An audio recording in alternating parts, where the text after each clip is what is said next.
नमस्कार दोस्तों, मैं चंद्रशेखर स्वागत करता हूं अपने इस यूट्यूब चैनल पर। दोस्तों, आज हम भारत में जितने भी राष्ट्रीय पार्टी हैं जिनको मान्यता प्राप्त है उनके बारे में आज हम जानने वाले हैं। तो चलिए वीडियो के लास्ट तक बने रहिएगा। दोस्तों, भारतीय राजनीतिक पार्टी प्रीमियंस के लिए क्यों इम्पोर्टेंट है, यह राजनीतिक मुद्दा क्यों अभी चर्चा में है, इसके बारे में जानेंगे। दोस्तों, प्रीमियंस के लिए भारतीय निर्वाचन आयोग राष्ट्रीय और राज्य दलों की घोषणा, पंजीकृत गैर मान्यता प्राप्त दल, जनप्रतिनिधि अधिनियम 1951 यह प्रीमियंस के लिए इम्पोर्टेंट हो जाता है। और मेंस के राजनीतिक दलों को राष्ट्रीय या राज्य स्तरीय के रूप में मान्यता देने की प्रक्रिया क्या है, तो चलिए जानते हैं इसके बारे में। यह चर्चा में क्यों है। हाल ही में गुजरात जो चुनाव हुआ है उसके परिणाम के बाद आम आदमी पार्टी भारत की 9वीं राष्ट्रीय पार्टी बन गई है, जहां उसे कुल वोट का लगभग 13% प्राप्त हुआ है। पहले आम चुनाव 1952 के समय भारत में 14 राष्ट्रीय दल थे। दोस्तों, अगर आम आदमी पार्टी को छोड़कर बात करें तो भारत में 8 राष्ट्रीय पार्टी थी और आम आदमी पार्टी को ऐड करने पर 9वीं या 9 राष्ट्रीय पार्टी बन जाती है। चलिए देखते हैं। भारत का निर्वाचन आयोग चुनाव के उद्देश्य से राजनीतिक दलों को पंजीकृत करता है और उन्हें उनके चुनावी प्रदर्शन के आधार पर राष्ट्रीय या राज्य स्तरीय दलों के रूप में मान्यता प्रदान करता है। अन्य दलों को केवल पंजीकृत गैर मान्यता प्राप्त दलों के रूप में घोषित किया जाता है। जनप्रतिनिधित्व अधिनियम 1951 के अनुसार पंजीकृत राजनीतिक दल के समय के साथ राज्य दल या राष्ट्रीय दल के रूप में मान्यता प्राप्त कर सकते हैं। राष्ट्रीय दल या नेशनल पार्टी, दोस्तों इसके बारे में जानते हैं। जैसा कि नाम से पता चलता है कि इसकी एक क्षेत्रीय दल के विपरीत राष्ट्रव्यापी उपस्थिति होती है, जो केवल एक विशेष राज्य या क्षेत्र तक सीमित नहीं है। दोस्तों, राष्ट्रीय पार्टी अर्थात पूरे भारत की पार्टी कहा जाता है। एक निश्चित कद राष्ट्रीय दल के साथ जुड़ा होता है, लेकिन यह जरूरी नहीं कि उसका बहुत अधिक राष्ट्रीय राजनीतिक प्रभाव हो। किसी पार्टी को राष्ट्रीय घोषित करने की शर्तें क्या क्या होती हैं, तो इलेक्शन कमीशन की राजनीतिक दल और चुनाव चिन्ह 2019 की पुस्तिका के अनुसार एक राजनीतिक दल को राष्ट्रीय दल माना जाएगा निम्न कारणों से। यदि यह 4 या अधिक राज्यों में राज्य स्तरीय दल के रूप में मान्यता प्राप्त हो। दोस्तों, राष्ट्रीय पार्टी तब घोषित की जाएगी जब कोई पार्टी कम से कम 4 राज्यों में क्या हो, राज्य स्तरीय दल के रूप में मान्यता प्राप्त हो, या फिर लोकसभा या राज्य के विधानसभा चुनाव में 4 अलग अलग राज्यों से कुल वैध मतों के 6% मत प्राप्त करता है तथा इसके अतिरिक्त 4 लोकसभा सीटों पर जीत भी अर्जित करे, या फिर यदि उसने कम से कम 3 राज्यों से लोकसभा में कुल सीटों का कम से कम 2% सीटें जीती हो, तब वह राष्ट्रीय पार्टी मानी जाती है या दर्जा प्राप्त होती है। दोस्तों, जो भी पार्टी है उसको कम से कम 4 राज्यों में राज्य दल के रूप में जाना जाए, या फिर लोकसभा या राज्य विधानसभा के 4 अलग अलग राज्यों में कम से कम उनको वैध मतों का 6% प्राप्त हो, या इसके अतिरिक्त लोकसभा सीटों पर वह 4 लोकसभा सीटों पर जीत दर्ज करे। यदि उसने कम से कम 3 राज्यों से लोकसभा में कुल सीटों का 2% सीटें कम से कम जीती हो, तो वह राष्ट्रीय पार्टी कहलाती है। किसी दल को राज्य स्तरीय दल कैसे घोषित किए जाते हैं, ये इसके बारे में जानते हैं।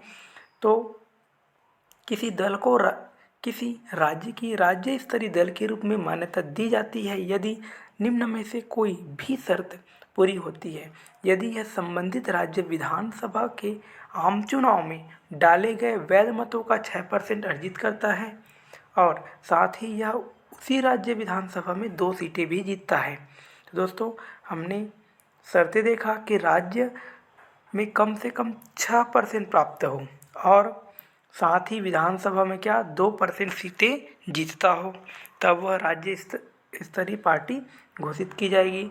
और यदि यह लोकसभा के आम चुनाव में राज्य में कुल वैध मतों का 6% प्राप्त करता हो और साथ ही यह उसी राज्य से कम 1 लोकसभा सीट जीतता हो।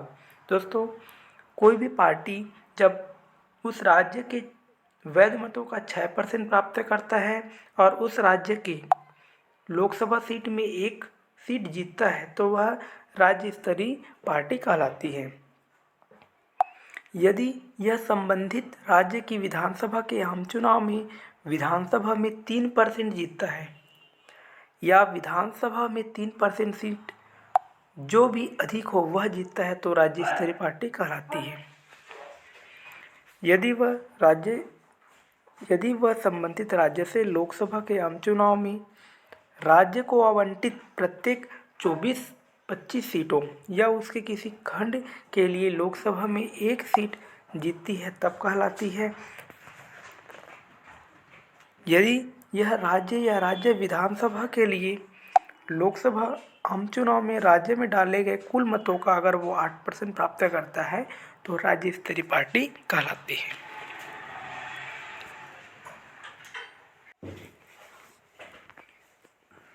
राज्य स्तरीय घोषित किए जाने के महत्व।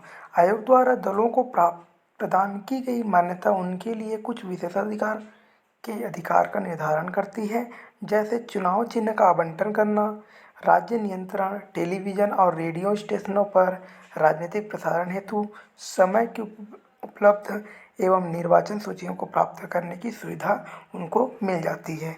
और इन दलों को चुनाव के समय 40 स्टार प्रचारक, पंजीकृत गैर मान्यता प्राप्त दलों को 20 मिलता है और प्रचारक रखने की अनुमति मिल जाती है। दोस्तों, राज्य स्तरीय या राष्ट्रीय पार्टी घोषित हो जाने के बाद चुनाव के समय उनको 40 स्टार प्रचारक रखने की अनुमति मिल जाती है। प्रत्येक राष्ट्रीय दल को एक चुनाव चिन्ह प्रदान किया जाता है जो पूरे देश में विशिष्टतः उसी के लिए आरक्षित हो जाता है और यहाँ तक कि उन राज्यों में भी वह चुनाव जो नहीं लड़ रही हैं उन राज्यों में भी उनके चुनाव चिन्ह चलते हैं और एक राज्य दल के लिए आवंटित चुनाव चिन्ह विशेष रूप से उस राज्य में उसके उपयोग के लिए आरक्षित हो जाती है, जिससे इसे मान्यता प्राप्त है। आइए देखते हैं भारत की कितनी पार्टी हैं जिन्हें राष्ट्रीय पार्टी का दर्जा प्राप्त है। तो भारत में 8 पार्टी थी जिन्हें राष्ट्रीय पार्टी का दर्जा प्राप्त था और आम आदमी पार्टी को अभी हाल ही में 2022 में गुजरात चुनाव के बाद राष्ट्रीय पार्टी का दर्जा मिल गया है। तो टोटल 9 राष्ट्रीय पार्टी बन गए हैं। तो देखते हैं कौन कौन से वह पार्टियां हैं। तो भारतीय जनता पार्टी बीजेपी और जिसकी स्थापना 1980 को हुई थी, बहुजन समाज पार्टी बीएसपी जिसकी स्थापना 1984 को हुई थी और मार्क्सवादी कम्युनिस्ट पार्टी सीपीएम जिसकी स्थापना 1964 में हुई है और भारतीय कम्युनिस्ट पार्टी सीपीआई जिसकी स्थापना 1925 में हुई है और पांचवा है भारतीय राष्ट्रीय कांग्रेस आईएनसी जिसकी स्थापना 1885 में हुई है। यह सबसे पुरानी पार्टी के रूप में जानी जाती है, भारतीय राष्ट्रीय कांग्रेस पार्टी। छठवा है राष्ट्रवादी कांग्रेस पार्टी एनसीपी जिसकी स्थापना 1999 को हुई है और तृणमूल कांग्रेस पार्टी टीएमसी जिसकी स्थापना 1998 को हुई है और आठवा है नेशनल पीपल्स पार्टी जिसकी स्थापना 2013 को हुई है। तो टोटल ये 8 पार्टियां हैं जिन्हें राष्ट्रीय पार्टी का दर्जा प्राप्त है और इसके बाद हाल ही में ही 2022 में आम आदमी पार्टी को राष्ट्रीय पार्टी का दर्जा प्राप्त हुआ है। दोस्तों, आप इमेज में देख पा रहे हैं उनके चुनाव चिन्ह। यह तृणमूल पार्टी का चुनाव चिन्ह है, यह भाजपा पार्टी का चुनाव चिन्ह है और यह भारतीय जनता पार्टी, भारतीय कांग्रेस पार्टी का चुनाव चिन्ह पंजा छाप और नेशनल पीपल्स पार्टी का है ये। तो इस प्रकार ये पार्टियों के चुनाव चिन्ह आवंटित किए गए हैं। अब देखते हैं आम आदमी पार्टी के बारे में। तो आम आदमी पार्टी, जिसको आप पार्टी के नाम से जाना जाता है, और इसका चुनाव चिन्ह झाड़ू रहता है और इसके मेन कार्यकर्ता अगर बात करें स्थापनाकर्ता तो अरविंद केजरीवाल जी हैं, जो अभी वर्तमान में दिल्ली के मुख्यमंत्री के रूप में नियुक्त हैं। चलिए देखते हैं आम आदमी पार्टी के बारे में। तो आम आदमी पार्टी के नेता अरविंद केजरीवाल राष्ट्रीय संयोजक और दिल्ली के मुख्यमंत्री हैं। भगवंत मान जी जो मुख्यमंत्री हैं, पंजाब में इनकी सरकार है, और मनीष सिसोदिया जी जो उप मुख्यमंत्री हैं दिल्ली के, और संजय सिंह राज्यसभा के सांसद के रूप में नियुक्त हैं। तो ये आम आदमी पार्टी के मुख्य नेता हैं। आइए देखते हैं आम आदमी पार्टी के बारे में। तो सामाजिक कार्यकर्ता अरविंद केजरीवाल अन्ना हजारे के जन लोकपाल आंदोलन से जुड़े बहुत से सहयोगियों द्वारा यह गठित राजनीतिक पार्टी है। दोस्तों, अरविंद केजरीवाल द्वारा यह गठित, जब यह अन्ना हजारे जी जन लोक आंदोलन कर रहे थे, उसके बाद 2012 में यह पार्टी गठित हुई है। तो पार्टी का गठन हुआ है 2 अक्टूबर 2012 को, अन्ना हजारे जन लोक आंदोलन के बाद अस्तित्व में आया है। थैंक यू दोस्तों, आज हमने राष्ट्रीय पार्टी के बारे में जाना है। तो ऐसे ही करेंट अफेयर से वीडियो पाने के लिए हमारे चैनल से जुड़े रहिएगा। धन्यवाद।